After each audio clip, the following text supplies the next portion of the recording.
Si votre épouse évite systématiquement vos avances, semble fuir tout contact physique et trouve constamment des prétextes pour échapper à l'intimité, cette réflexion pourrait transformer radicalement l'avenir de votre union. Récemment, j'ai accompagné un homme qui, après des mois de rejets répétés, a vu sa femme reprendre l'initiative grâce à une seule conversation authentique et profonde. Il avait saisi quelque chose que la plupart des hommes mariés ne comprennent jamais véritablement. Je suis le docteur Alicia Dubois et en tant que spécialiste en santé masculine et relations de couple, je vais vous dévoiler précisément ce qu'il a découvert et comment vous pouvez l'appliquer dès ce soir. Considérez-moi désormais comme votre guide franc et direct.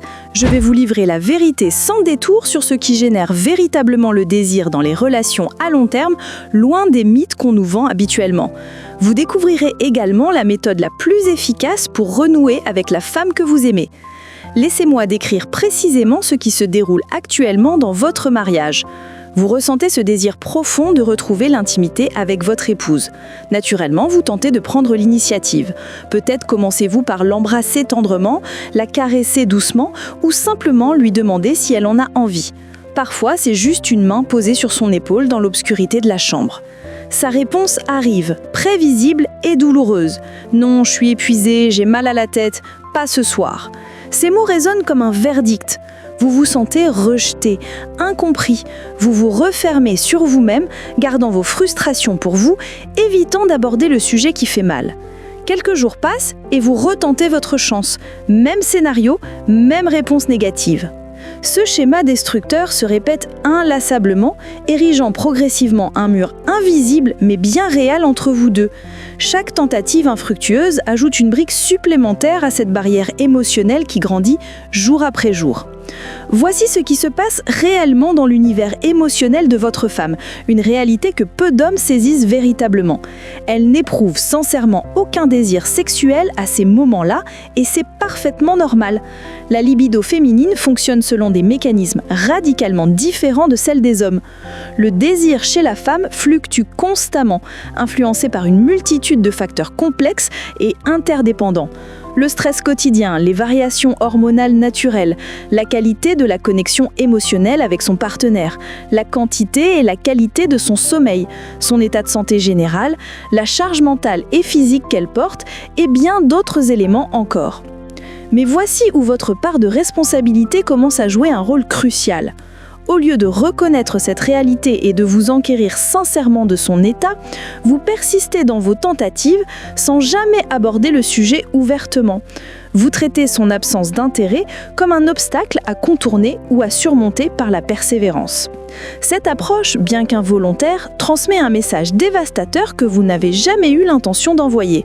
Votre comportement lui dit, sans que vous vous en rendiez compte, « Tu ne m'intéresses pas en tant que personne, ton état émotionnel m'importe peu, seul mon besoin physique compte vraiment. » Je sais que cette interprétation est loin de refléter vos sentiments véritables, mais c'est exactement le message que son système nerveux décode et enregistre. Pour mieux comprendre cette dynamique, imaginez cette analogie révélatrice. Si votre épouse cessait soudainement de manger ses repas du soir pendant plusieurs soirs consécutifs, continueriez-vous simplement à déposer une assiette devant elle en espérant qu'elle finisse par prendre une bouchée? Non, vous vous asseriez probablement à ses côtés et lui diriez quelque chose comme « Cela fait plusieurs soirs que tu ne manges pratiquement rien. Je suis inquiet. Y a-t-il quelque chose qui te préoccupe? Je suis là si tu veux en parler. » Voilà ce que signifie véritablement se sentir vue et comprise. Quelqu'un note un changement dans votre comportement et manifeste une préoccupation authentique pour votre bien-être. Concernant la sexualité, la plupart des hommes évitent cette conversation cruciale parce qu'elle leur paraît inconfortable et délicate. Ils remarquent bien que leur femme n'est pas intéressée, mais au lieu de s'enquérir de la situation avec curiosité et bienveillance, ils continuent à insister ou se referment complètement sur eux-mêmes. Le message qu'elle reçoit est brutal et profondément blessant. Il se fiche complètement de comprendre pourquoi je n'ai pas envie. Il ne s'intéresse pas à ce que je ressens émotionnellement. Mes sentiments et mon état d'esprit comptent moins que ses besoins sexuels. Pour lui, je ne suis qu'un corps, pas une personne à part entière. Le plus vous évitez de reconnaître ce schéma destructeur et ignorer son état émotionnel, moins elle se sent en sécurité avec vous. Elle commence progressivement à réaliser que vous n'êtes pas véritablement son partenaire dans le sens le plus profond du terme. Vous n'êtes pas quelqu'un sur qui elle peut compter pour remarquer quand quelque chose ne va pas ou pour prendre soin de son monde intérieur. Ces pensées ne sont pas nécessairement des faits objectifs, mais elles deviennent sa réalité vécue au quotidien. Lorsqu'une femme ne se sent pas émotionnellement en sécurité, quand elle ne se sent pas vraiment vue et comprise par son partenaire, son corps refuse automatiquement la vulnérabilité sexuelle. Ce n'est pas parce qu'elle ne vous aime plus, c'est parce que l'intimité authentique exige de la vulnérabilité et la vulnérabilité nécessite absolument un sentiment de sécurité profond. Il est impossible de se sentir en sécurité avec quelqu'un qui ne remarque même pas quand quelque chose ne va pas. Chaque fois que vous tentez une approche sans reconnaître ce schéma récurrent, vous confirmez involontairement plusieurs choses dévastatrices. Que vous ne prêtez pas attention à son état, que vous n'êtes pas disposé à avoir une conversation difficile mais nécessaire, que vos besoins sexuels priment sur ses besoins émotionnels et que vous n'êtes pas un partenaire sur lequel elle peut vraiment compter. Le véritable problème n'est pas son manque de désir en lui-même. Le cœur du problème réside dans votre réaction face à cette absence de désir, qui lui prouve que vous ne la percevez pas comme une personne complète et complexe. Quand une femme ne se sent pas vue et comprise par son mari, elle se déconnecte d'abord émotionnellement. Cette déconnexion émotionnelle rend ensuite le désir sexuel pratiquement impossible à ressentir. C'est pourquoi ce cycle négatif s'aggrave inexorablement avec le temps. Elle n'évite pas seulement l'activité sexuelle, elle se protège du sentiment douloureux d'être invisible aux yeux de la personne qui devrait la connaître mieux que quiconque. Cette protection émotionnelle devient sa priorité inconsciente, créant une distance toujours plus grande entre vous. Voici une excellente nouvelle qui peut tout changer. Ce problème peut être résolu. Le patient dont je parlais en introduction a réussi à transformer sa relation avec une seule conversation bien menée.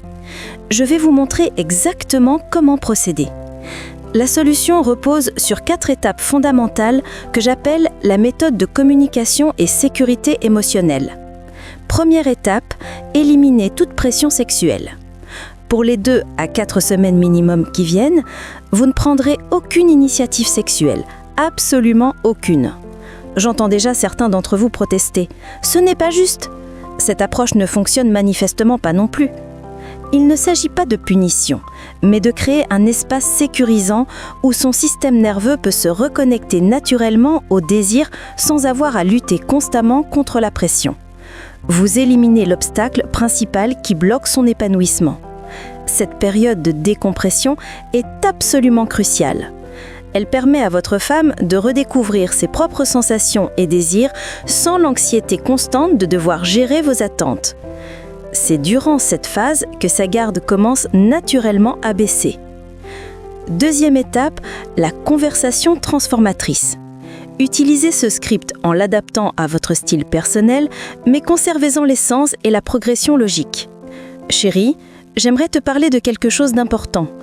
Je réalise que j'ai peut-être exercé une pression sur toi concernant notre intimité sans m'en rendre compte, et je veux sincèrement comprendre ce que tu ressens vraiment. Tu as toujours le droit absolu de ne pas être d'humeur pour n'importe quelle raison ou même sans raison particulière. C'est parfaitement normal et je ne veux jamais que tu te sentes coupable ou mal à l'aise à cause de cela.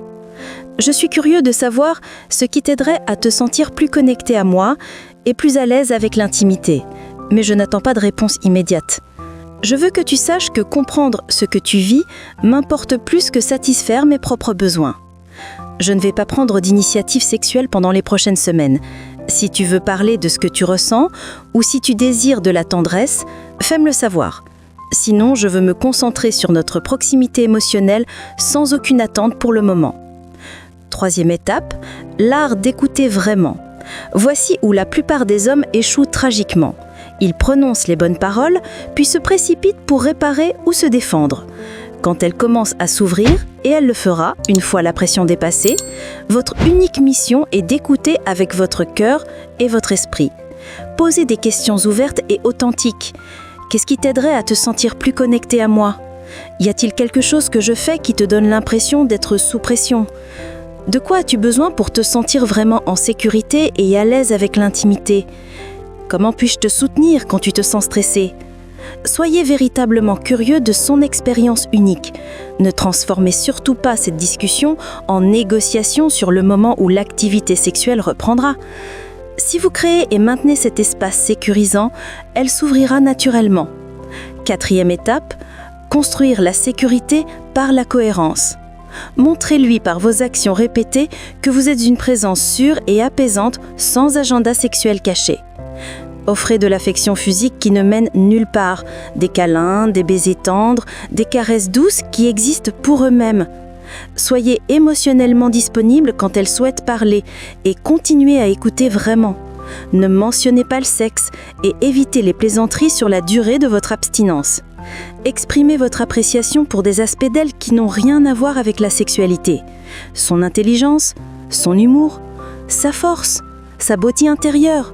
Vous construisez la confiance par la répétition cohérente de comportements bienveillants. Cette phase demande patience et authenticité, mais les résultats valent largement l'effort. Le calendrier de la transformation. À quoi s'attendre ? Première semaine, elle sera probablement sceptique et pourrait vous tester pour voir si vous êtes sincère dans cette nouvelle approche. Restez constant et cohérent. Ne demandez pas quand les choses vont changer. Votre patience sera scrutée. 2e et 3e semaine, vous observerez un assouplissement notable dans son attitude. Elle commencera à partager ce qui l'occupe vraiment. Écoutez sans devenir défensif, même si certains commentaires sont difficiles à entendre. C'est le signe que la confiance renaît. À mesure que la sécurité revient, elle recommencera probablement à initier l'affection physique, puis graduellement l'intimité. La véritable victoire ne réside pas seulement dans le retour de la sexualité, mais dans la communication et la connexion profonde que vous êtes en train de reconstruire. 3e mois et au-delà, de nouveaux modèles relationnels s'installent durablement. Elle se sent suffisamment sécurité pour exprimer tant ses moments de non-réceptivité que ses moments de désir. Vous avez établi des conversations honnêtes sur la sexualité, au lieu de jouer à des devinettes. Je me dois d'être parfaitement honnête avec vous. La pression et le manque de sécurité émotionnelle comptent parmi les causes les plus fréquentes des mariages sans intimité, mais d'autres contributeurs peuvent exister.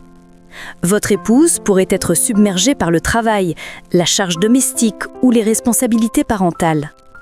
Il pourrait y avoir des ressentiments non résolus concernant des questions non sexuelles.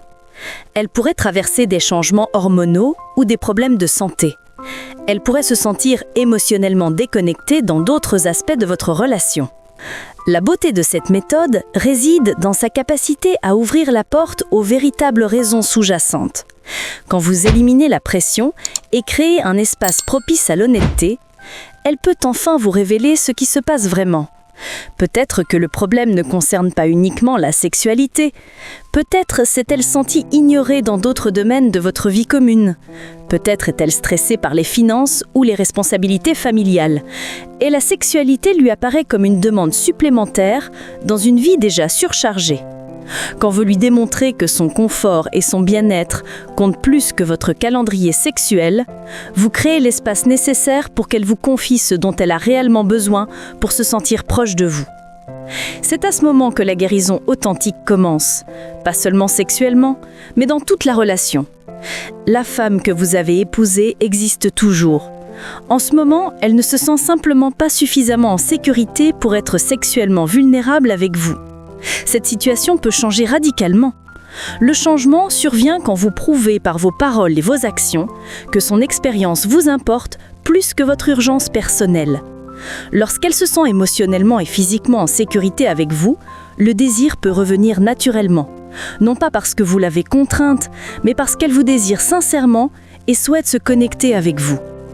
Votre mariage vaut la peine de vous battre pour lui, mais vous devez mener ce combat de la bonne manière.